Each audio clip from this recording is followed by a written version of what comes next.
Estamos de volta com Cidade em Foco e agora nós vamos ouvir a opinião de quem passou dos 60 anos para que os nossos convidados possam comentar. Eu quero saber do governo atual sobre a nova secretaria que foi criada, o Departamento dos Idosos. Como vai funcionar e o que o Conselho e a população pode extrair de positivo desse departamento. Eu acho importante ter um hospital geriátrico, porque as UBS são lotadas e o atendimento é muito demorado. E eu gostaria de saber se existe essa possibilidade. É o que nós queremos e nós precisamos. Eu gostaria de questionar o seguinte: qual é a verdadeira regra que rege ao uso das vans? Que toda vez que eu vou usar, embora esteja vazia, nunca pode 2 idosos usar. Se entro eu e minha esposa, eu tenho que pagar uma passagem. Se eu questiono com eles, eles dizem que é assim e se eu quiser. Já chegaram a expulsar minha esposa, quando eu falei que íamos 2, expulsaram, tiraram a minha esposa da van, puseram para fora. Cadê o respeito ao idoso? Cadê o respeito às leis?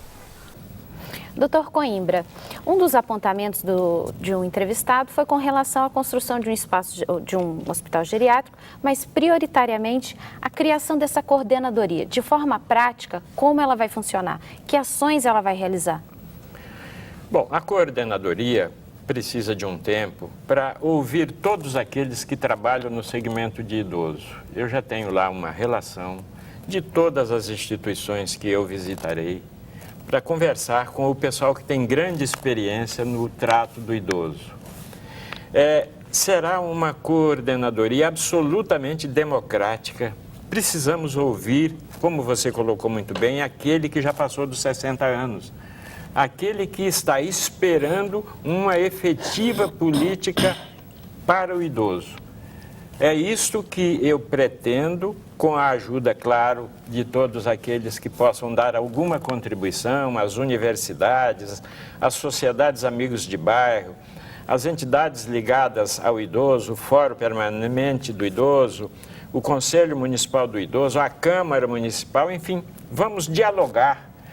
O início vai ser de diálogo, muita conversa, para que a gente possa fazer e apresentar ao prefeito um programa efetivo que o município possa realizar. O Arthur já antecipou que a cidade, os idosos precisam de uma casa de longa permanência e até a ampliação das casas do idoso, que hoje nós já temos 3 na cidade, mas que essas casas têm esse acompanhamento diário, mais próximo para esse idoso. O que existe de projeto, de política pública para que isso aconteça?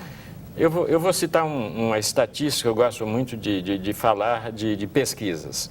O Hospital do Servidor Público do Estado fez recentemente uma pesquisa e esta pesquisa revelou que 60% dos internados no Hospital do Servidor Público do Estado são idosos. Isso acho que fica muito claro da necessidade de um hospital de retaguarda do idoso. Isso é convincente.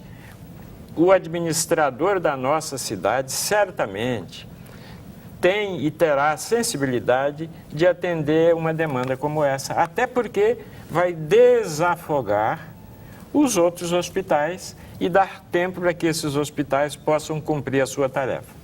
O Arthur falou no bloco anterior sobre a importância do hospital geriátrico aqui em São José. Agora eu queria que o senhor falasse mais um pouco sobre essa questão das casas de permanência. O que muda do que existe hoje de casa do idoso para essa proposta que é o centro-dia? Bem, em princípio tem que explicar o que significa casa-abrigo, asilo e centro-dia. Abrigo. A pessoa vai lá, está abrigada. Asilo está asilada. Agora, nossa preocupação, vou por etapas. ILPI, Instituto de Longa Permanência para o Idoso Municipal. Por que municipal? Porque vai ter uma assessoria técnica, pessoas especializadas em fazer realmente uma instituição de longa permanência, onde o idoso tem o conforto que determina a lei. São o mobiliário ergonômico, a questão geriátrica, tudo como determina a lei e como nós queremos que seja o idoso, assim, um envelhecimento saudável, um envelhecimento com dignidade. Essa é a nossa bandeira do Instituto de Longa Permanência. Agora, o Centro-Dias. O Centro-Dias, a grosso modo, se divulga por aí que é uma creche para o idoso. Não, coisíssima nenhuma, não é uma creche para o idoso. É um centro de referência, onde o idoso que está debilitado, em situação muito crítica na família, que a família tem que trabalhar, a mãe, o pai tem que trabalhar, tem que deixar o avô, a avó ali, o pai idoso ali, semi-dependente, não, é feito um cadastro, ele vai para o centro-dia, ali encaminha para o centro-dia, ele é tratado com dignidade, como tem que ser tratado com dignidade, e não como simplesmente uma coisa como eu citei. Não, o idoso é uma causa, nós estamos defendendo uma causa. Então o idoso, nesse centro-dia, a nossa preocupação é que se amplie o centro-dia, até se regionalize o centro-dia, não só na casa do idoso, começou na casa do idoso, é o princípio. Agora nós queremos que ele se regionalize, por que não? E a Câmara pode muito bem sancionar ou fazer um projeto de lei que nas UBSs tenha ao lado um centro-dia para ter o idoso ali. Nada, simples, a coisa muito simples. Então o nosso grande objetivo é o centro-dia, essa diferença do asilo, abrigo para o centro-dia. Eu tenho certeza que São José dos Campos tem centenas de idosos bem-sucedidos. E o artigo 23, o artigo 22 do Estatuto do Idoso, ele obriga a inserção nos currículos de alguma coisa referente ao idoso, voltado ao processo do envelhecimento, valorização do idoso. Isso a gente vai falar no próximo bloco. Não é importante? É importante. Que a gente possa buscar a colaboração destas pessoas que tiveram esse envelhecimento bem sucedido para eles participarem nas escolas da nossa cidade? Vamos falar mais sobre isso. Mas antes, a gente, para responder até a pergunta, o questionamento de mais um entrevistado, vai falar sobre a questão do transporte, né? Willis, gostaria que você comentasse essa questão das vans. A gente sabe que já tem a reserva garantida no transporte interestadual, quer dizer, os idosos têm direitos a 2 assentos gratuitos e os demais 50% apenas do pagamento, mas ainda existem algumas leis em tramitação que precisam avançar. Inclusive, até a questão do transporte por vans foi um apontamento. Eu queria que o senhor comentasse. Bom, assim como a pessoa com deficiência, o idoso também encontra essa barreira, essa falta de acessibilidade na questão do transporte.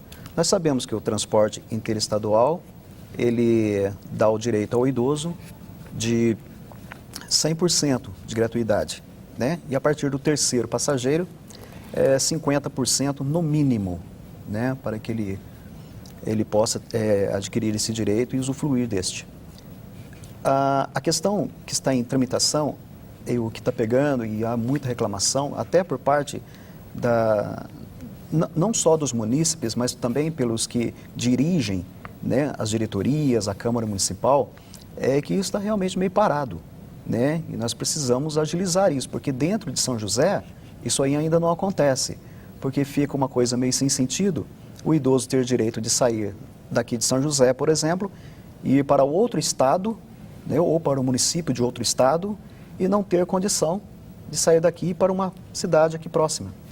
Isso, o que está pegando e que ainda está em tramitação é a liberação do transporte entre cidades, né? Porque aqui no município o idoso já tem o direito, né, de se locomover entre os ônibus públicos. Agora, a questão da van, embora eles falam que a própria Secretaria de Transportes aponte que estão garantidos os 2 assentos, os idosos ainda apontam alguma dificuldade. Como é que a gente consegue mudar esse cenário?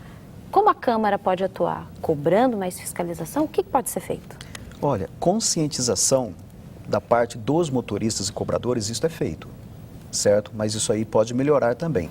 Precisa realmente os próprios motoristas e os cobradores, eu não sei se fingem que não tem conhecimento desta lei, mas tem que ter, né? Dê mais atenção e atenda melhor essas pessoas idosas, certo? Realmente há muita reclamação da parte do idoso. Olha, muitas vezes até maus tratos, nós recebemos aqui na Câmara, denúncias inclusive, estamos denunciando todos esses casos, fazendo tudo que a gente pode aqui, mas realmente precisa melhorar essa condição das vans, aumento de número de vans, que talvez não seja o suficiente ainda para atender as pessoas idosas.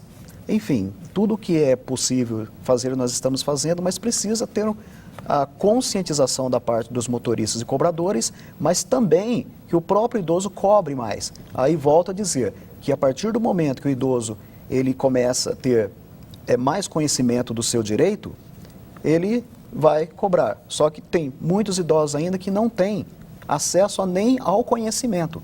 Então, venha à Câmara, adquira a cartilha, leia, aí sim, porque olha, Beatriz, muitas vezes um idoso, ele vai pegar uma van, né, e ali o motorista simplesmente diz que não tem lugar mais para ele, certo? E ele simplesmente acha que é isso mesmo. E o coitadinho ali, ele vai para casa achando que ele não tinha direito ao transporte gratuito. E dentro de São José ele tem sim. Nós vamos para o intervalo e voltamos em seguida para falar sobre as leis municipais que foram instituídas e que asseguram direitos aos idosos. Até já!